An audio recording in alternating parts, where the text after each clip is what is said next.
करते थे। भगत कहते थे जी कल हमारे भोजन करना, एक हफ्ते के लिए रोक लिया। 5-7 भगत परिवार थे। तो परमात्मा जिस भी घर में जाते उनका उद्धार करने के लिए, उनके कर्म बनाने के लिए, तो सब भगत ये सोचते गुरुजी आए हैं, अच्छा सा अच्छा भोजन करवाऊं, यानी खीर बनावे, हलवा बनावे। तो वो चौधरी साहब जो मुल्कदास जी थे, नंबरदार गांव के चौधरी 1 नंबर के, जैसे आजकल सरपंच होते हैं, उसमें नंबरदार की इतनी प्रभुता होती थी। वो तो सुबह सुबह घूमने जाता या घूम कर जंगल से वापस आता खेतों से, तो उधर से क्या होता, गरीब के घर में परमात्मा विराजमान थे और वहां हलवा चढ़ा दिया। हलवे में पात डालने जब कड़े में, तो मैं दूर तक जाया करे। अब उस मनुकदास जी ने पूछा रहा क्या हो रहा भाई यहाँ? जी हमारे गुरु जी आए हैं और आओ आप भी भोजन पालो। उसने देखा भाई एक आदमी बैठा है, ये तुम्हारे गुरु हैं? कहा जी बन। वो चला गया। फिर दूसरे दिन दूसरे के घर में, अरे क्या हो रहा भाई यहाँ पर? आज यहाँ हो रही है कुछ चढ़ सी। तो उन्होंने बताया कि जी हमारे गुरु जी आए हुए हैं। तो कुछ लोग कहने लगे उस मुल्कदास को कि भाई नंबरदार, गांव में एक ठग आया हुआ है, इन श्रद्धालुओं को लूट रहा है, अच्छे बढ़िया खीर हलवे खाता है और भाई काम करता नहीं, नबी लूट रहा है। वो मुल्कदास वैसे तो भगत आदमी था, लेकिन यह चौधर बहुत बुरी होती है प्रभुता। जाके जिस भगत के घर वो रुके हुए थे परमात्मा उस दिन, अब वो मुल्कदास जाकर के उस घर में प्रवेश हुआ जहां परमात्मा विराजमान थे। और परमात्मा कबीर जी से कहने लगे, ए भाई आप कौन हो और यहाँ क्या कर रहे हो? परमात्मा के बोलने से पहले ही जो भगत था जिसके गुरु के बैठे 2-4 भगत और बैठे थे, खड़े होकर कहने लगे चौधरी साहब ये हमारे गुरु जी हैं और सत्संग करने आए हुए हमारे यहाँ। कहने लगे भाई तू करके क्यों नहीं खाता है? अच्छा हट्टा कट्टा दिखे तो दुनिया को मूर्ख बना रहा है, अब ना करके खाया करे। तो परमात्मा कहने लगे भाई मुझे तो बिना करे मिल जाए, चौधरी साहब मुझे तो बगैर काम किए ही दे रहा है भगवान। तो मुल्कदास कहने लगा तेरे को बिना करे दे रहा है, मुझे क्यों नहीं देता भगवान? कि आपको भी दे देगा यदि आपको विश्वास होगा और उन क्रियाओं को करोगे जिससे भगवान बिन मांगे भी देता है। तो कहने लगा क्या तेरा भगवान मुझे आज रोटी दे देगा? कहा जी दे देगा, क्यों नहीं, विश्वास करो। बोला अच्छा, अर्धे ना दी तो सजा देख ले, फिर मैं तेरे को अपने खेतों में रखूंगा मजदूर बना के। और परमात्मा बोले जब भगवान ने तेरे को आज रोटी दे दी तो क्या करेगा? मैं तेरा चेला बन जाऊंगा। परमात्मा बोले भाई ठीक है, पर याद रखिए इस बात ने, पक्का हूं भाई वचन का मैं। मुल्कदास जी बोले, मुल्कदास जी का खेत थे पूर्व में, उसका अपना खेत था पूर्व में, और चला गया पश्चिम में दूसरे गांव की सीमा में। वहां एक पेड़ के ऊपर बैठ गया जाकर, अब देखूंगा या मैंने कौन खाना खिला देगा। अब क्या हुआ, ये गडरिये होते हैं बकरी भेड़ पालने वाले, उनका कोई त्योहार था। उन्होंने सलाह बनाई कि भाई इस वृक्ष के नीचे खीर बना लो। एक आधी गाय भी उनके साथ थी लागड़े। हम इतने बकरियां चराते हैं, वो बकरियां चराने के लिए, गाय चराने के लिए आगे को ले गए काफी दूर, और 1-2 भगत की सेवा लगा गए। वो वहां उसी वृक्ष के नीचे खीर बनाने लग गए। उन्होंने लकड़ तोड़ कर चूल्हा बनाकर और वो खीर बना दी। खीर बन चुकी थी, इतने में क्या देखा उन्होंने कि कुछ घोड़ों पर व्यक्ति आ रहे हैं, दूर से धूल उठ रही है, तेजी से दौड़े आ रहे हैं। उनको पता होता था जंगली लोगों को कि इस तरह की जब कोई आता है वो डाकू होते हैं। वो भाग के डर के बनी बनाई खीर छोड़कर वो वहां भाग गए अपने मित्रों के पास, जहां उनके दूसरे बकरियों वाले थे। तो उधर से वो घोड़े वाले आकर, बड़ा बढ़िया वृक्ष था उसके नीचे खड़े हुए, रुक जाओ थोड़ी देर यहाँ। एक कहने लगा इसमें क्या बना रहा है, ये क्या है देखियो। उनका सरदार बोला। एक डाकू नीचे उतरा, जी इसमें तो खीर है। वो समझ के डरता भाग गया होगा कोई तुम्हारे को देख कर, और खीर बना रखी। तो भाई और कहने लगे दूसरे डाकू के, उस्ताद भूख लाग रही है, ला खा इसने। एक उनमें समझदार साहब बोला, अरे भाई कदे कोई जहर मिला गया हो, कोई साजिश हो, किसी ने खिला के देख लो। उनमें से एक बोला, भाई वो कहाँ गया होगा, यहीं की तो छुप रहा होगा, ढूंढ लो उनने और उसी को खिलाएंगे। अब वो देखा इधर उधर बोझड़े आसपास के झाड़ों झूड़ों में, एक ने ऊपर देखा, अगर वो बैठा, उन्होंने सोचा डरता चढ़ गया ऊपर ही हो। तो उन्होंने कहा, भाई नीचे आ जा, कौन है तू? वो कहने लगा, ना मैं नहीं आऊं नीचे। उसने न्यों ना करा था, डाकू है। उन्होंने सोचा कोरा चलते होंगे। उनका शक हो गया कि भाई गड़बड़ है कुछ ना कुछ, नीचे क्यों नहीं आता? नीचा अब है तेरे मारे गोली। जब उन गोली दिखी, जब आप शट दे ही नीचे, मारेंगे तो भाई। 1 मिनट में नीचे बैठ के बोलो जी ये खीर खा। उसने गाल के थोड़ा सा तो ढक्कन सा था, उसमें खीर गाल दी, अखा इसने बोला कति नहीं खाऊं। अब वो उसकी प्रतिज्ञा टूटे, नो नाटे। उनका पक्का शक हो गया कि बदमाश कुछ ना कुछ गड़बड़ कर रहा है इसमें। 2 मारे जूत और लात मारी अखा बैठ के।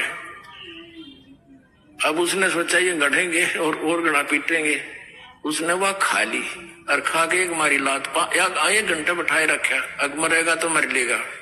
जब देखा ठीक ठाक है, उसने कहा जी वैसे कोई और बात थी, और ये तो कोई और बनावा थे, वो भाग गए डर के।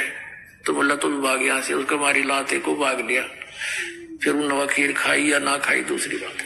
तो उसने जब वो देखा कि ये तो डाकू है और उन्होंने मारे उसका लात, वो घना डर गया मुल्कदास।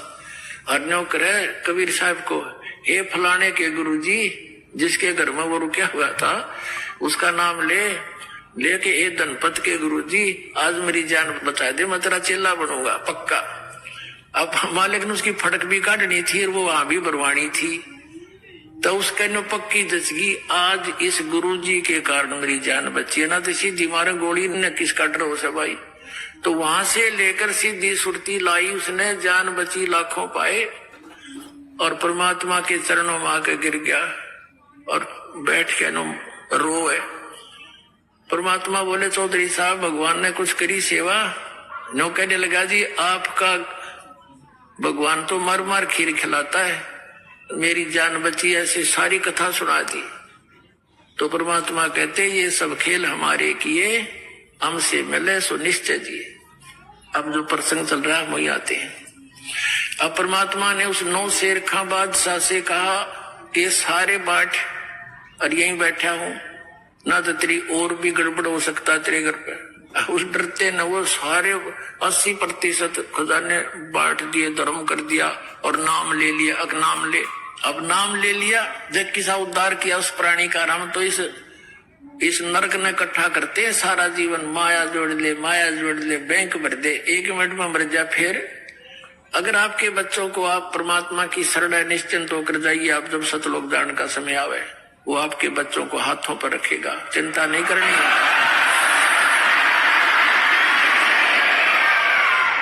और भगवान की खोज किस लिए करते हैं? जिन्होंने शरीर तक गाल दिया, हजारों वर्ष बैठे रहे, अपने टुकड़े टुकड़े शरीर करवा दिए परमात्मा के लिए। परमात्मा कहते हैं, जाके ऊपर ऐसी बीती, कैसा है वो देश, वो कैसा है वो भगवान जिसके लिए हम ट्राई कर रहे थे, और वो खोजे से नहीं मिला और स्वयं आके मिला, उसको हमने पहचान नहीं करी। तो ये हमारी अज्ञानता थी, आध्यात्मिक अज्ञानता। अब दास चाहता कि आपको उस आध्यात्मिक अज्ञानता का नाश करूं, भगवान को पहचान लोगे आप जल्दी। तो अब क्या किया, सब भंडारा करवा दिया, उसके थोड़ा बहुत जितनी चाहिए थी 20-30% वो छोड़ दी संपत्ति। परमात्मा चले गए और कहा इसका भजन कर बेटा। वो मंत्र जाप करने लग गया। कुछ दिनों के बाद उसके मन में के आई कि मैं भी अच्छा पागल हूं, गुरुजी कौन से देखे थे कितना दान करूं, मैं थोड़ा बहुत करके कह दूं जी सारा ही कर दिया मनता है, या गलती कर दी, अच्छा घने घोड़े खरीदूं हो, कोई शादी कराऊं हो, इस तरह की बकवास उसके मन में आ गई। अब जो मालिक की शरण में नाम उपदेश लेकर उसने जो दान किया था वो तो उसको मिलना ही मिलना है फिर, लेकिन वो मोक्ष नहीं हुआ। आशा रहेगी उसकी नालायकी के मैंने बड़ी गलती कर दी, ऐसा नहीं करना चाहिए, तो उसके कारण उसकी मृत्यु तो होगी। अगले जन्म में वो बलख शहर का राजा बन गया, बलख बुखारे का राजा बन गया, और जो उसने पिछले जन्म में पुण्य किया था वो सारा ही मिलना था। 18 लाख तो घोड़े खरीद रखे और हाथी और 16,000 ब्याह करवा रखे, 16,000 रानियां रखी हुई, बहुत बड़ा बाग बना रखा 9 लखा, उसमें ठाठ करे। लेकिन पुण्यात्माओं, जैसे दास ने आज स्टार्ट किया था सत्संग कि जो पुण्यकर्मी प्राणी पिछले मनुष्य जीवन से ही आगे मनुष्य जीवन प्राप्त किए हुए हैं, उनमें भगवान की भक्ति की कसक जाती नहीं। अब वो भगत था ही पिछले जन्मों का, तो उसने संतों की खोज शुरू कर की, एक पाखंडी का फंस गया और उसके ऊपर ब्लाइंड फेथ उसका, तो वो था ठग अर्धिक साकुति, बड़ा इसके साथ साधु संत नीर त्यागी बैरागी दिखाओ अपने आप को। एक बार राजा ने अंगूठी बनवाई सोने की, बड़ा धनी व्यक्ति था वो राजा। सोने की अंगूठी 50,000 में तैयार हुई उस समय, आज तो मेरे ख्याल में 5 करोड़ की हुआ है। हीरे पन्ने छोटे छोटे ऐसे लगा के सोने की अंगूठी और अच्छी बड़ी छाप सी थी। अब राजा उस अपने गुरु के पास जाता था, 10-5 रुपये दान कर देता था। अब उसने देखा उस ठग ने कि राजा की अंगूठी बहुत बहुमूल्य है, या तो ठगनी चाहिए। उसने अपने चेले से कहा कि राजा की अंगूठी कहाँ बनी है ये पता करे। उसने बात में पता कर लिया, क्योंकि नगर में 2-4 सुनार होते हैं जो राजा से संबंधित होते हैं। पता किया कि सुनार से बनी है, तो उससे कहा कि भाई तू एक ऐसी ही डुप्लीकेट बना दे। उसने उसी अंगूठी या छाप डुप्लीकेट बना दी और वो उस नकली ने अपनी जेब में डाल ली। उसके गुरुजी ने राजा को संदेशा भिजवाया कि गुरुजी नौका विहार करना चाहते हैं। राजा को जब संदेशा मिला, वो तो डिवोटेड होते हैं श्रद्धालु, तो कहा भी चलो फटाफट, और आपके साथ नौका विहार करना चाहते। राजा ने तुरंत करवा दी व्यवस्था और आप भी आ गया और कहा महाराज चलो। एक नौका में राजा, 1-2 नौकर, राजा और उसका गुरुजी नौका में बैठे, नाविक चला रहा है और घूम रहे एक बहुत बड़े सरोवर के अंदर। जब उसने राजन ये क्या है? अगजी अंगूठी है गुरुदेव, ये कितनी कीमत की होगी? अगलो जी देखो ये है 50,000 रुपए की चार हुई। अच्छा। और नाविक जरा ध्यान से चला, इधर चल। अब उस राजा की नजर तैनून होगी, कोई नाविक गड़बड़ कैसे कर रहा है। वह अंगूठी डाली, दूसरी नकली काट के कहने लगे राजन अंगूठी तो बहुत अच्छी है, पर हमारे क्या काम की? उसने कहा राजा ने, आप रख लो गुरुदेव। अरे हमारे क्या काम की, हमारे लिए तो मिट्टी है। वहां फेंक दी तालाब में। अब राजा ने सोचा भी गुरु जी के तो चाड़ा है, कति त्यागी विरागी है, ये तो किसी चीज की इच्छा ही नहीं रखता। दूनी श्रद्धा बन गई उसकी। पहले 10 रुपये दान करता था, फिर 100 करने लग गया। अब वो चाहता यही था कि वो किसी तरह और अच्छा मजबूती से मेरे साथ लगे, और वह ओरिजिनल गाल ली गोज में, और वह छुपा दी अपनी कुटिया में जमीन खोद के। अपने कॉन्फिडेंशियल चेले थे दबुआ जी। कुछ दिनों के बाद उस चेले की गुरु की बिगड़ गई। चेला उससे नाराज हो गया। उस चेले ने सोचा इस गुरु जी की जय तोड़वाऊं। उसने मंत्री से कहा कि मंत्री जी, राजा की अंगूठी हमारे गुरु जी ने धोखे से ऐसे ऐसे कर रखा है। अब मंत्री कहने लगा भाई सच्ची बात है वो तो बताइए। अगदी कति सच्ची है, पक्की बात, अगदी कति पक्की बात है। मैंने अपने हाथ से दाब रखी, इसने मेरे से बनवाई थी। एक सुनार से मैं जाया था बनवा के, नकली बनवाई थी। ओरिजिनल तो इसने वहां दाब दी और वह फेंक दी जल में। इसने ठग गया है राजन को। मंत्री ने भाई सोचा चल भाई डट जा, मैं थोड़ा समय आने पर बात करूंगा। सीधी बात तो नहीं कर सकते क्योंकि राजा तो जबरदस्त इस पर विश्वास किए हुए है। एक दिन धीरे धीरे मंत्री ने कहा, राजन मैंने कुछ बात सुनी है। अब क्या? कि आपकी अंगूठी उस आपके गुरुजी ने आपके साथ धोखा करके और नकली जल में फेंक दी, असली वो लिए बैठा है। अब राजा ने बोला, मंत्री फिर से ये बात मत कहना, मेरे गुरुदेव के बारे में ऐसी बात तू बोला मत। अब मंत्री चुप हो गया। परमात्मा ने दया करनी थी उसके ऊपर।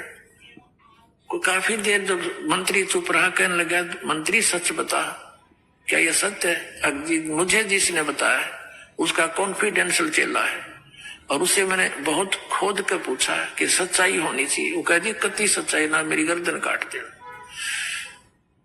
तो राजा इतना विश्वास करता था कि मंत्री अगर वहां बात कच्ची पागी तो मैं तेरी गर्दन काटूंगा, तो फिर तसल्ली कर ले। उसने फिर तसल्ली कॉन्फर्म होगी।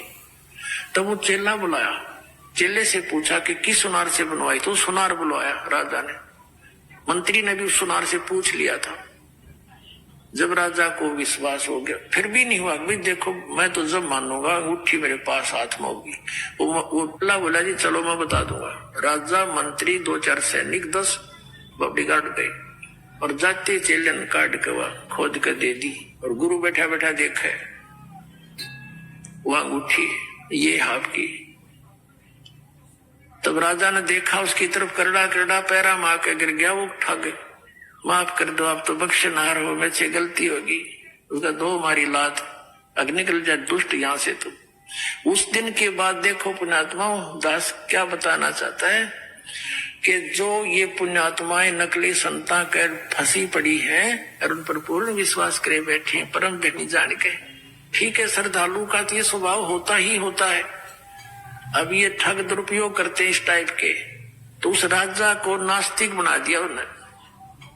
राजा ने आदेश दे दिया कि जो कोई भी संत साधु पावे मेरे पास लाओ।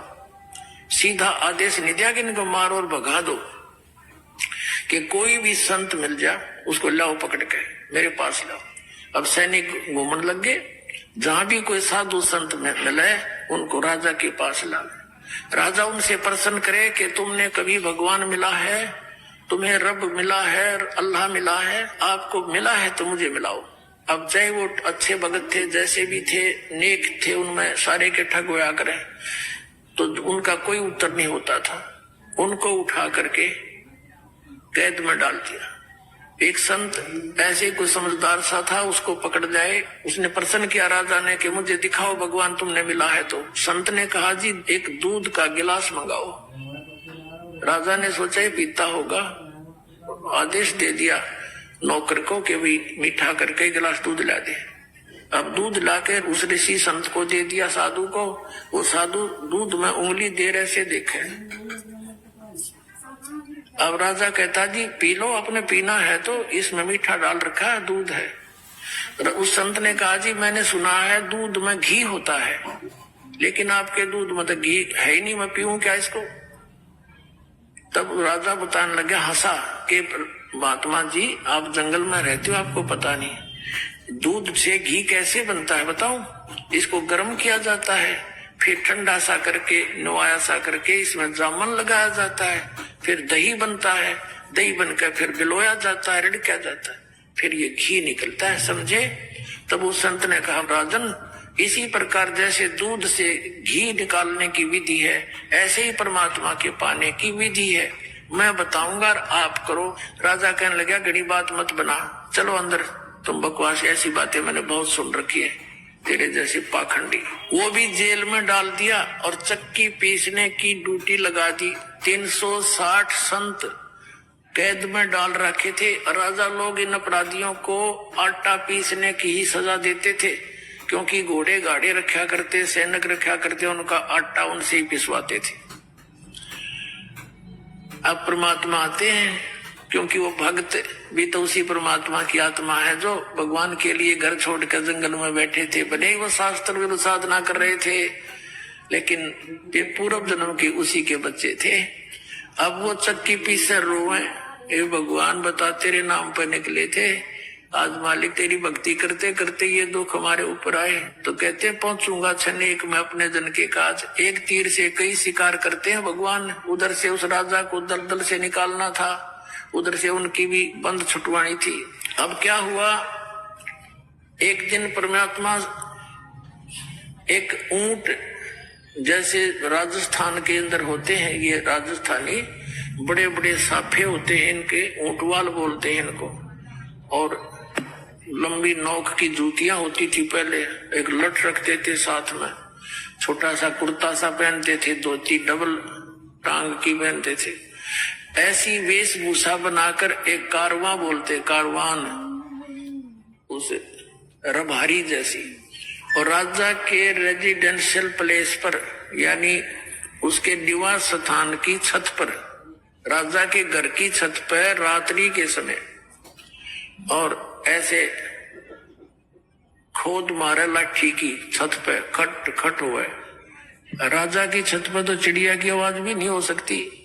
राजा एकदम नींद से उठा, मंत्रियों को भालन किया, ये क्या आवाज आ रही है, तुम कहाँ सो गए हो, और पकड़ के लाओ ये कौन है कमबख्त। अब लाए ऊपर तो पकड़ के एक राजस्थानी सा नो लठ ले रहा हाथ में, नो खड़ा। राजा बोला तू कौन है? परमात्मा बोले भाई मैं ऊंट रखता हूं गने, और कल मेरा एक ऊंट गुम हो गया, उस ऊंट ने ढूंढता ढूंढता तेरी छात पर आ गया। मैं नो सोचू था कहीं आना बैठा हो तेरी छात पर मेरा ऊंट। अब राजा कहता है अरे बोले आदमी, छत पर कभी ऊंट हो सकता है, यानी क्वाइट इम्पॉसिबल, तू कहाँ ढूंढ रहा है? तब परमात्मा ने कहा जिस प्रकार छत पर ऊंट नहीं हो सकता, नहीं मिल सकता, इसी प्रकार तू इन संतों को दुखी करके अब्राहिम भगवान नहीं पा सकता, क्वाइट इम्पॉसिबल। अन्यों का अंतर ध्यान हो गए, अदृश्य हो गए। वहां से राजा को चक्कर आ गया, क्योंकि सामने से आदमी एकदम उदल हो जा तो कलेजा हिल जाए इंसान का। और वहां पहुंचे कहां पर, जहां वो चक्की पीस रहे थे। परमात्मा ने जाके कहा उन जेलर से कि भाई मेरी भी सजा कर दी तुम्हारे